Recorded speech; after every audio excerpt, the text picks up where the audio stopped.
আমরা যারা ভিভিআর থেকে বা টোকেন সোয়াপ করব তাদের জন্য আমাদের এই যে ভিপিএনে ঢোকার পর এইখানে আমাদের কান্ট্রি সিলেক্ট করতে হবে ডেনমার্ক। এই যে ডেনমার্ক দেওয়া আছে। তারপরে আমরা যাব আমাদের অ্যাকাউন্টে।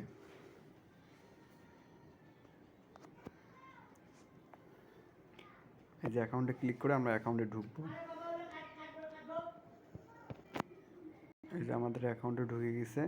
এখন আমাদের যে এখানে যে পয়েন্টটা আছে 17 পয়েন্ট, এখানে এটা আমরা কীভাবে করে সোয়াপ করব, এটা কিন্তু আমরা তো ফিসটাতে আমাদের করতে হবে, সোয়াপ করতে হবে। তার জন্য আমাদের এইখানে সব অপশনে যেতে হবে। যে এখানে সোয়াপ করেছে আমাদের সব হবে, কিন্তু আপনাদের কারো সব হবে না, কারণ এইখানে এই যে পয়েন্ট একটা আছে 0.01 থাকতে হবে। এখানে আমার 2 আছে। এখানে যদি কোনো পয়েন্ট না থাকে তাহলে সব বারবার ফেল দেখাবে। তার জন্য আমরা সলভ করার জন্য আমাদের একটা ফি লাগবে। এই যে ফিটা লাগবে, ফিটা লাগার জন্য আমাদের একটা অ্যাড্রেস লাগবে। এই যে অ্যাড্রেস আমরা সেটিংয়ে ক্লিক করলে একটা, তারপর সেটিংয়ে 3 ডটে ক্লিক করে একটা সেটিং পাবো অপশন।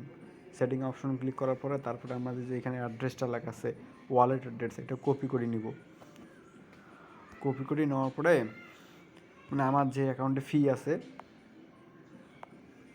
যারা আগে করছিলেন তাদের জন্য, আর যাদের নাই তারা আমাকে ওইটা ইনবক্সে দেবেন, আমি দিয়ে দেবো ফি।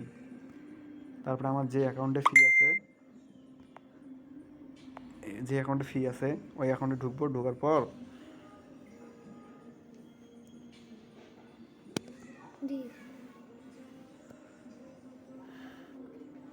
এটা আমাদের একটা কি চাইতেছে 41 আর 7 49 দিলাম। এই যে এখানে সোয়াপের অপশনে আবার যাব। আমরা যখন ফি পাঠাবো কোনো অ্যাকাউন্টে তখন আমরা এখানে ক্লিক করবো ট্রান্সফার করিয়ে যেই অ্যাড্রেসটা কপি করছি এই অ্যাড্রেসটা এখানে দেওয়ার পরে এখানে একটা স্পেস আছে, স্পেসটা কাটিয়ে দেওয়ার পরে এখানে আমরা 0.1 দিব। 1 দেওয়ার পরে এখানে ট্রান্সফার করবো। এটা কিছুক্ষণ ঘোরার পরে সব এখানে ট্রান্সফার অপশনে ক্লিক করলে ট্রান্সফার হয়ে যাবে। তারপরে আমরা ওইখানে ওই অ্যাকাউন্টে ঢুকবো। ওইখানে পাঠার পরে যে আমরা এখন ওইখানে যে সব পারবো, আমরা ওইখানে পাঠাইছি।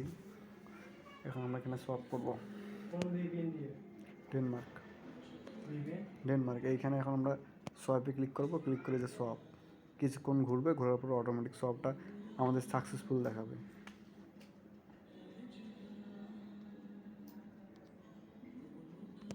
কেবল খুলে এই যে আমাদের সোয়াপটা সাকসেসফুল হয়ে গেছে। এখন আমরা ক্লোজ করে দেব।